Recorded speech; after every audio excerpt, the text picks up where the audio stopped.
Let's have a ball.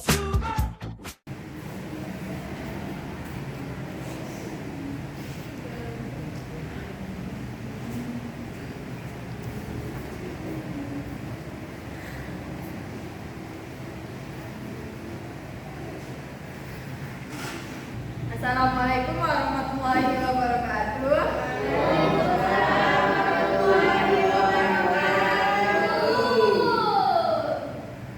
Baiklah anak-anak, apa kabarnya hari ini?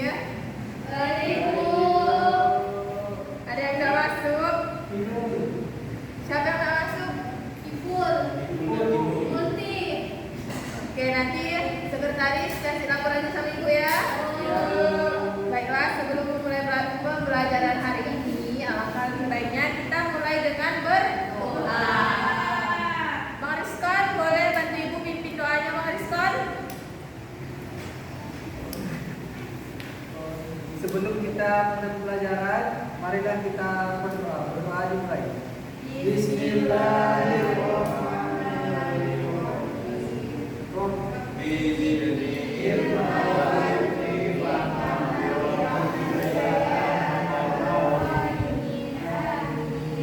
Nah, anak-anak Ibu, kalian masih ingat nggak minggu lalu kita belajar tentang apa?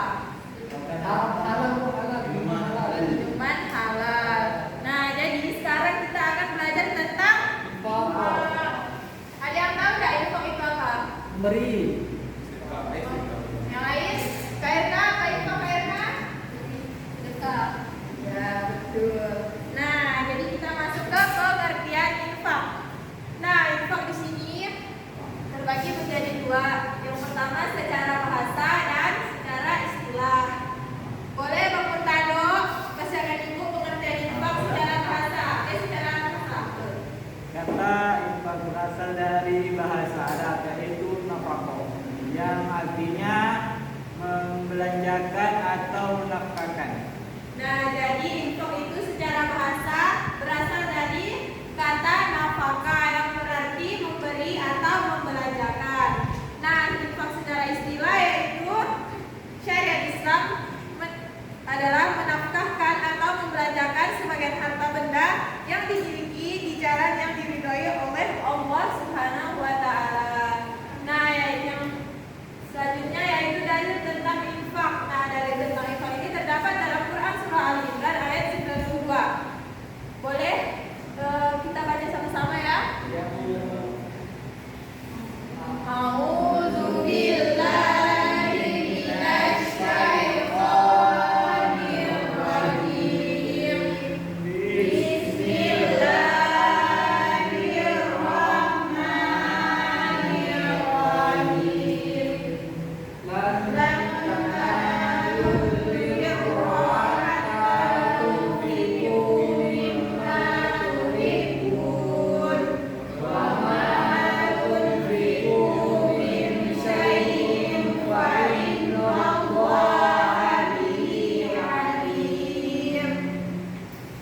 Nah, jadi Ibu mau minta salah satu dari kalian untuk membacakan ulang. Bang Rizkon, boleh Bang Rizkon? Ayat itu. Ayatnya. A'udzubillahiminasyaitonirrajim. Bismillahirrahmanirrahim. Lan tanalul birra hatta tunfiqu mimma tuhibbun wa ma tunfiqu min syai'in fa innallaha bihi alim. Nah, yang artinya yaitu kamu tidak akan memperoleh kebajikan sebelum kamu menginfakkan sebagian harta yang kamu cintai, dan apa yang kamu infakkan tentang hal itu sungguh Allah Maha mengetahui. Quran surah ayat 2. Selanjutnya yaitu ketentuan infak. Bentar ya. Nah, ketentuan infak di sini ada berapa? 3. Yang pertama, yang kedua, yang ketiga. Nah, di dalam hukum infak di sini terdapat Allah Subhanahu wa taala menganjurkan kita untuk memberikan sesuatu yang baik kepada orang lain. Ini menunjukkan kebaikan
tata cara infak. Tentunya harus sesuai dengan ketentuan yang diajarkan oleh Rasulullah SAW, baik untuk pemberi infak maupun penerima infak. Karena infak merupakan perbuatan yang terpuji dan banyak utamanya. Sedangkan infak yang sangat bermanfaat dan mempunyai manfaat terus-menerus adalah amal jariah yang berupa tanah atau bangunan yang dapat dimanfaatkan untuk kepentingan umum seperti madrasah, sekolah, masjid atau musola, rumah sakit, dan jalan serta kepentingan lain di jalan Allah SWT.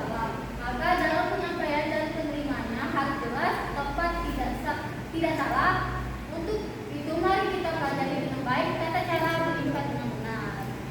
Nah, jadi cara berinfak harus sesuai dengan anjuran Rasulullah SAW. Infak yang bermanfaat dalam jangka panjang disebut amal jariah, seperti pembangunan sekolah, masjid, rumah sakit atau jalan umum. Penyerahan dan penerimaannya harus jelas dan tepat, ditujukan kepada orang yang benar-benar membutuhkan. Nah, selanjutnya yaitu dampak positif dari infak. Bang Fatur boleh? Bang Fatur? Dampak positif dari infak memiliki dampak yang sangat positif baik bagi individu maupun masyarakat. Secara spiritual, berinfak dapat mendekatkan diri kepada Allah, membersihkan jiwa dan sifat zikir dan mendatangkan keberkahan dalam hidup.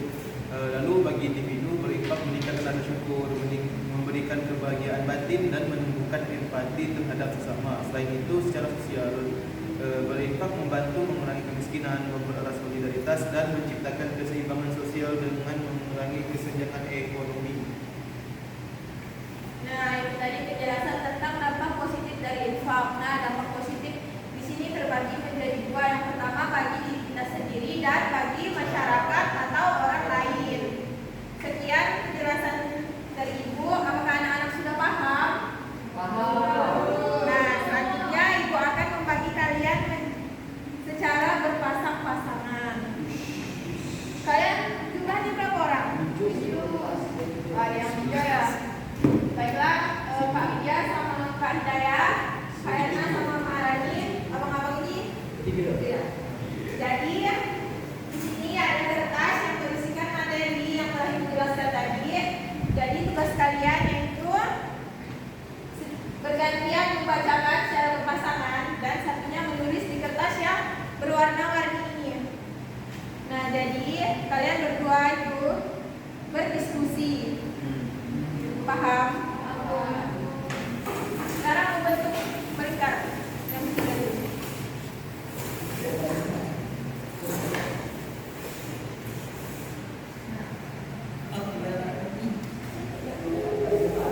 Kasih jarak Kak antar kelompoknya.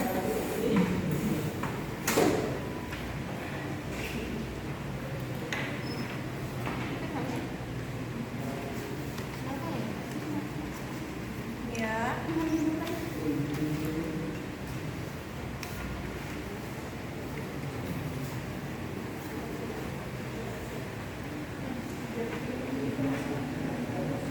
Nah, jadi Ibu kasih waktu 5 menit untuk mendiskusikan materi yang telah Ibu berikan.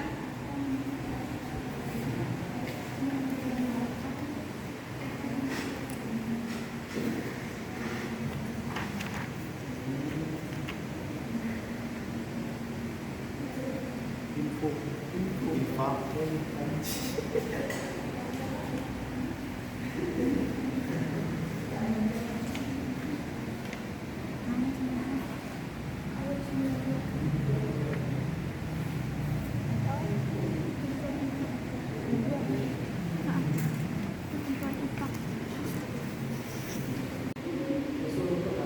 Udah berubah? Ada yang susah ya? Aman lah ya?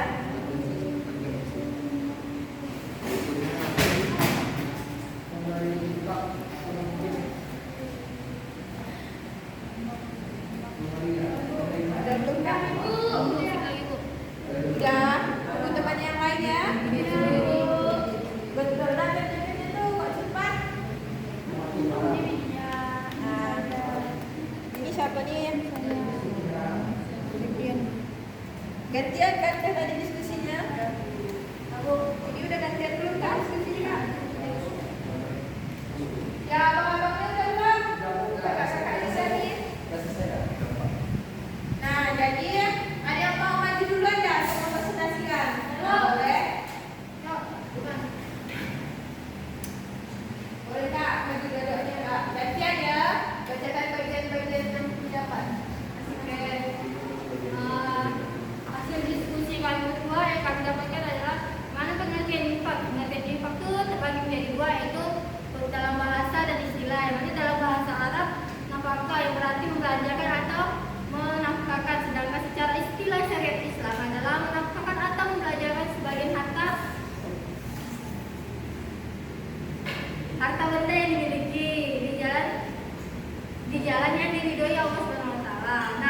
Dalilnya itu terdapat dalam surah Al-Imran ayat 92. Artinya kak, yang artinya tahu nggak? Yang artinya kamu tidak akan memperoleh kebajikan sebelum kamu menginfakkan sebagian harta yang kamu cintai. Dan apapun yang kamu infakkan tentang hal itu, sungguh Allah Maha mengetahui. Nah, adapun ketentuan infak terbagi menjadi 3 tadi, yang mana hukum infak, rukun infak, dan cara infak. Nah, selanjutnya kalau saya menjelaskan selanjutnya tata cara infak itu harus sesuai dengan ajaran Rasulullah SAW. Kak, kedengaran nggak suaranya? Ada Lebih keras ya kak? Selanjutnya tata cara infak yaitu harus sesuai dengan ajaran Rasulullah SAW. Yang selanjutnya dampak positif yaitu yang pertama bagi diri sendiri yaitu mendekatkan diri kepada Allah. Dan yang kedua bagi masyarakat mengurangi kemiskinan. Yang ketiga secara umum mendorong perputaran harta dan memperdaya masyarakat. Sekian dari Oke, terima kasih. Selanjutnya, sang pemaju, boleh abang-abangnya?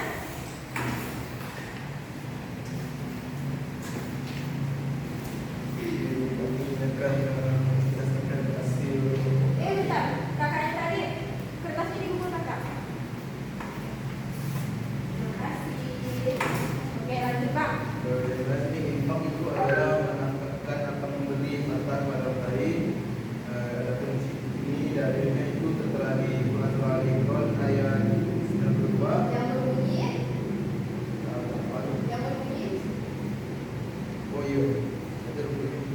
Lan tanalul birra hatta tunfiqu mimma tuhibbun wa ma tunfiqu min syai'in fa inna Allaha bihi alim. Yang di sini artinya itu kamu tidak akan memperoleh kebajikan sebelum kamu menginfakkan sebagian harta yang kamu cintai, dan apapun yang kamu infakkan tentang hal itu sungguh Allah Maha mengetahui. Adapun mengenai ketentuan infak, yang pertama itu infak, yang mana di sini Allah itu mengajarkan kita untuk memberikan sesuatu yang baik pada orang lain. Lalu lanjut ke infak itu terdiri dari 4. Ada memberi infak, lalu ada menerima, ada barang, dan juga ada penyerahan. kemudian lanjut yang keempat adalah tata cara infak. Nah, cara berinfak harus sesuai dengan ajaran Rasulullah. Infak yang bermanfaat dalam jangka panjang disebut amal jariah, seperti tanah, bangunan untuk sekolah, masjid, rumah sakit, atau jalan umum. Nah, selanjutnya ialah dampak positif infak. Pertama, bagi diri sendiri, yaitu untuk mendekatkan diri kepada Allah, membuat hati lebih bersyukur dan meningkatkan empati. Bagi masyarakat ini mengurangi kemiskinan, mempercepat persabaran, dan menciptakan keseimbangan sosial. Sedangkan secara umum yaitu untuk mendorong perputaran harta dan pemberdayaan masyarakat. Oke, terima kasih. Terima kasih. Terakhir, ngomong terakhir ya kita.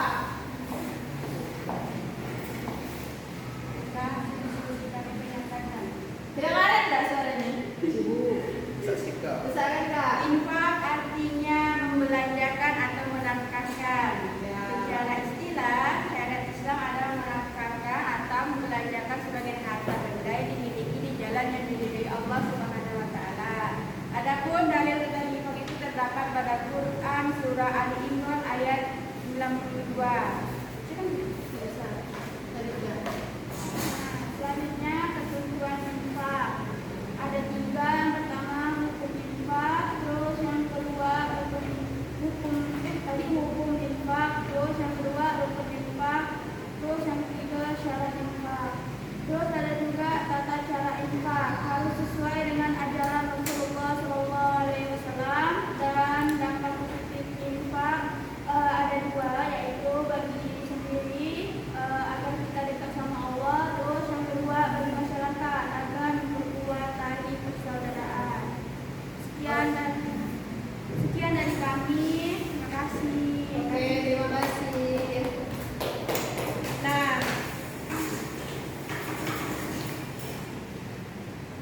Infak adalah pembelanjaan harta di jalan Allah dengan niat ikhlas. Islam menganjurkan infak berdasarkan aturan tertentu seperti hukum, rukun dan tata cara yang benar. Di mana di dalam Quran surah Al-Imran ayat 92 Allah menekankan pentingnya menginfakkan harta terbaik untuk meraih kebajikan.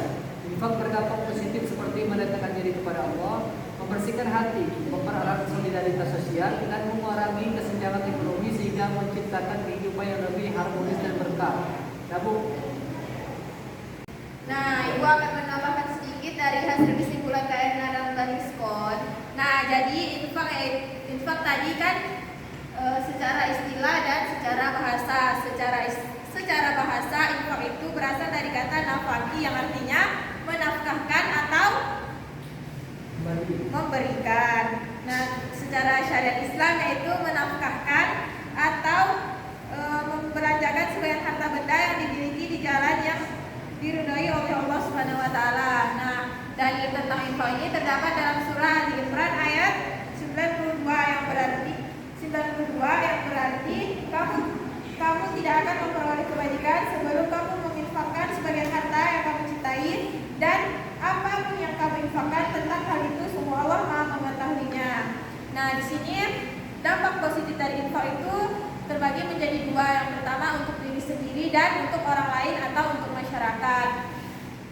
Baiklah, sebelum kita pulang, itu ada tugas untuk kalian di rumah. Kalian kerjakan di rumah dan dikumpulkan minggu depan. Ini untuk tambahan nilai UAS kalian minggu lalu. Ya.